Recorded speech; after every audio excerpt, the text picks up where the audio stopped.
Hello everyone, how are you? Hope you all are fine. In this video, we are going to solve question number 1 of exercise 11.2 of chapter exponents and powers.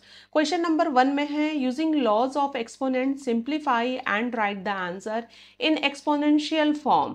इस question में जितने भी parts हैं 10 different part हैं, सभी में laws of exponents use होने वाले हैं। उसके बेस पर लॉज के बेस पर सिंप्लीफाई करना है और आंसर हमें एक्सपोनेंशियल फॉर्म में लिखना है। अगर चिल्ड्रन आपने इंट्रोडक्शन वाली वीडियो नहीं देखी है तो प्लीज़ आप पहले इंट्रोडक्शन वाली वीडियो देखिए, क्योंकि उस वीडियो में सारे लॉज बहुत अच्छी तरह डिटेल से समझाया हुआ है। एक बार अगर आपका कंसेप्ट क्लियर हो जाएगा तो क्वेश्चन को सॉल्व करना बहुत ईजी हो जाएगा और आपको सॉल्व करने में मज़ा आएगा। Let's solve first part. First part में क्वेश्चन गिवन है 3 raise to the power of 2 multiplied by 3 raise to the power of 4 multiplied by 3 raise to the power of 8। Children, हम यहाँ पर देख सकते हैं 3 पावर्स गिवन हैं और तीनों आपस में मल्टीप्लाई हो रहे हैं और ये तीनों पावर्स में बेस सेम है 3 3 एंड 3।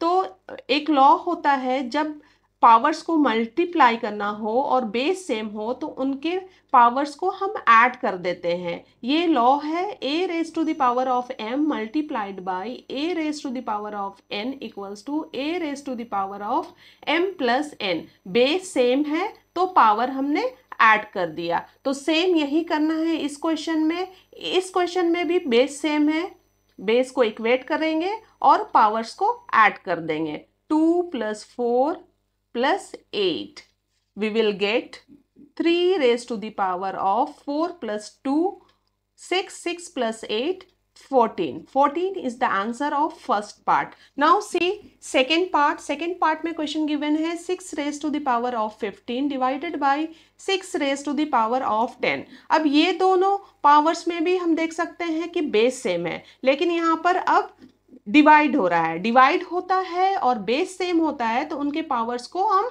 माइनस कर देते हैं। तो ये लॉ हमें ज़रूर लिखना है a raise to the power of m divided by a raise to the power of n equals to a raise to the power of m minus n।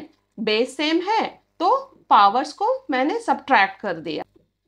6 raise to the power of, we can write 15 minus 10। Base same था तो 6 लिखा and powers 15 minus 10 हो गया।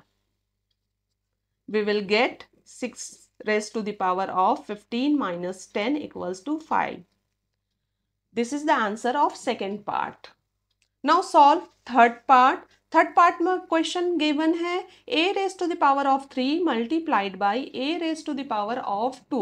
इस question में भी first question के जैसा बेस सेम है और मल्टीप्लाई हो रहा है, तो इनके पावर्स को हमें ऐड कर देना है। लॉ वही है a raise to the power of m multiplied by a raise to the power of n equals to a raise to the power of m plus n। Base same है, base को equate कर दिया and powers को add कर देना है। 3 + 2, we will get a raise to the power of 5 is the answer of third part. Let's solve fourth part. In this part we have to simplify 7 raised to the power of x multiplied by 7 raised to the power of 2। इस question में भी हम देख सकते हैं कि powers multiply हो रहे हैं और दोनों का बेस सेम है, तो इनके एक्सपोनेंट्स को क्या करना होगा चिल्ड्रन? यस, हमें ऐड कर देना होगा और यही लॉ हमने लिख दिया जो हमने यूज करना है। a raise to the power of n multiplied by a raise to the power of n equals to a raise to the power of m plus n। Base same है, multiply हो रहा है, then we should add their exponents. यही करना है इस question में। 7 दोनों का बेस है, दोनों को इक्वेट किया and add their exponents x + 2। अब ये x + 2 एज इट इज रहेगा क्योंकि ये दोनों अनलाइक टर्म है। This is only the answer of fourth part. Now see fifth part. Fifth part में गिवन है 5 raise to the power of 2 raise to the power of 3 divided by 5 raise to the power of 3। यहाँ पर first power में power of power है, power की power है 5 की power 2 और इस पूरे की पावर 3। जब पावर ऑफ पावर होता है तो ये लॉ है a raise to the power of m raise to the power of n equals to a raise to the power of m into n। इन दोनों पावर्स को हम मल्टीप्लाई कर देते हैं। जब पावर ऑफ पावर होगा तो दोनों पावर्स आपस में मल्टीप्लाई हो जाते हैं। सेम हमें इस क्वेश्चन में करना है। पावर्स क्या है? 2 and 3, तो we can write 5 raise to the power of 2 multiplied by 3 divided by 5 raise to the power of 3 as it is मैंने लिख दिया।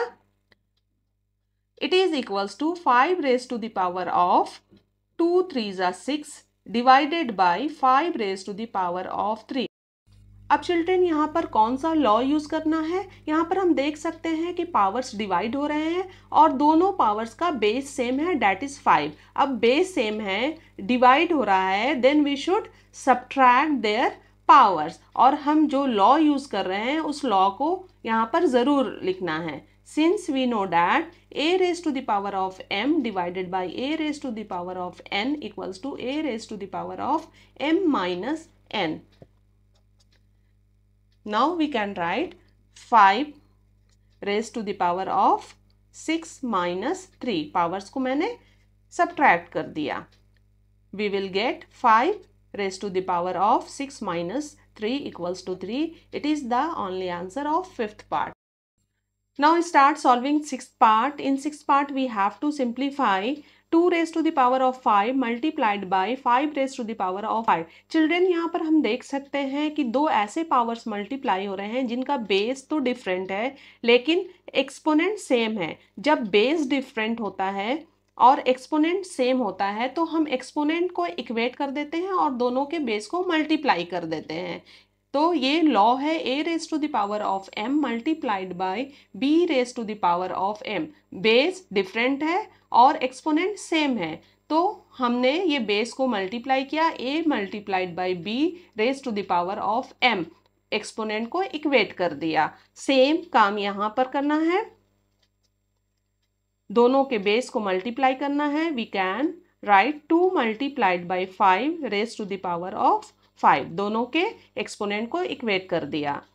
We will get 2 5s are 10 raised to the power of 5. This is the answer of sixth part. In seventh part we have to simplify a raised to the power of 4 multiplied by b raised to the power of 4. Children again यहाँ पर हम देख सकते हैं कि दो ऐसे powers multiply हो रहे हैं जिनका बेस तो डिफरेंट है बट एक्सपोनेंट सेम है। जब बेस डिफरेंट होता है और एक्सपोनेंट सेम होता है तो दोनों के बेस को मल्टीप्लाई करेंगे और एक्सपोनेंट इक्वेट कर देंगे। ये लॉ हमें यूज करना है और ये लॉ को यहाँ पर लिख देना है। a raise to the power of m multiplied by b raise to the power of m equals to a multiplied by b whole power m।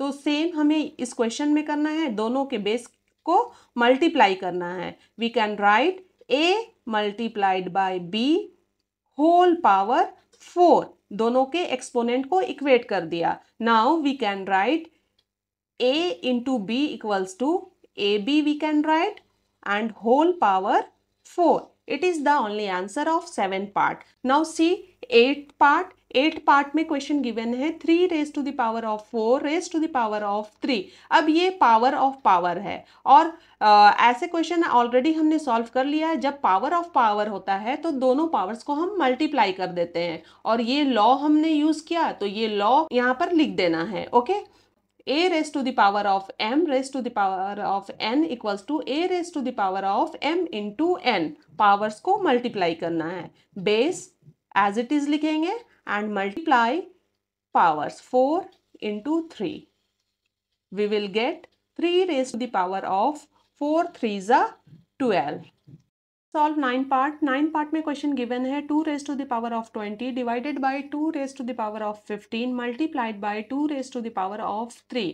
इस क्वेश्चन में हम ब्रैकेट वाला पार्ट मींस डिवाइड पहले करेंगे उसके बाद मल्टीप्लाई करेंगे। तो यहाँ पर हम देख सकते हैं दो ऐसे पावर्स डिवाइड हो रहे हैं जिनका बेस सेम है और एक्सपोनेंट डिफरेंट है। जब डिवीजन में बेस सेम होता है और एक्सपोनेंट डिफरेंट होता है तो पावर्स को हम क्या करते हैं, यस सब्ट्रैक्ट करते हैं और हम ये लॉ यूज करने वाले हैं इसलिए ये यहाँ पर लिखना ज़रूरी है। Since a raise to the power of m divided by a raise to the power of n equals to a raise to the power of m minus n, तो हमें दोनों के बेस को इक्वेट करना है एंड पावर्स को subtract कर देना है।